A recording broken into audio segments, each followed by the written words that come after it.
Yesterday, Gyrfalcon's Hauberk got a bit of a rework. Now, instead of granting a 5-second damage buff upon exiting invisibility, you gain 10 seconds of volatile rounds. Pre-rework, a lot of people use this thing as a DPS exotic, where you'd use your invisibility to crank up your damage. On the surface, it seems like that fantasy is gone since the damage buff is gone, but volatile rounds on void DPS weapons is a lot stronger than you would think. Let's get into the testing first.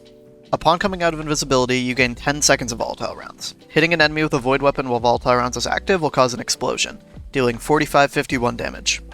These explosions can repeat. There is, however, a half-second explosion timer where no volatile can be applied, so we can only apply a volatile every half-second.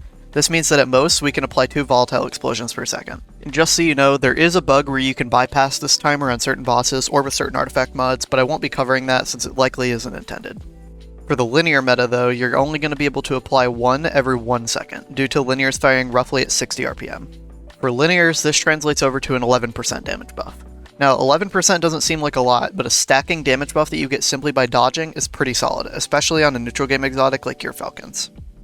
Now, if you were able to use a higher rate of fire weapon, you'd be able to apply volatile at the maximum rate of application of 2 per second. The problem is that there aren't a lot of good high rate of fire void heavies. However, Deathbringer does create multiple hits, meaning you can proc volatile rounds twice a second from it. Deathbringer will create 7 cluster bombs that deal 24-88 per hit at max, and for my testing, you can fire 0.35 shots per second with a reload trick on this gun. This brings our base DPS out to 59,505. Now, by default, this DPS is actually a little bit higher than the highest DPS linear in the game, being Cataclysmic, which sits at 57,269. The difference really isn't that much, and Cataclysmic's ease of use and much stronger ammo economy makes up for this difference. The volatile round explosions added in brings our DPS for Deathbringer up to 68,519.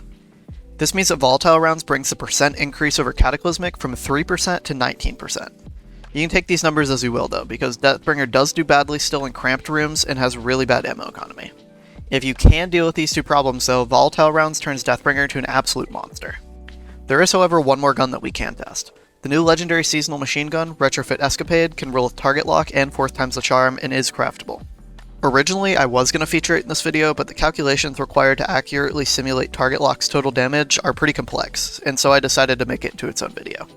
Stay tuned for the target lock video if you want to see how good it can become with Gyrfalcon's, and it should be out within a couple of days or so.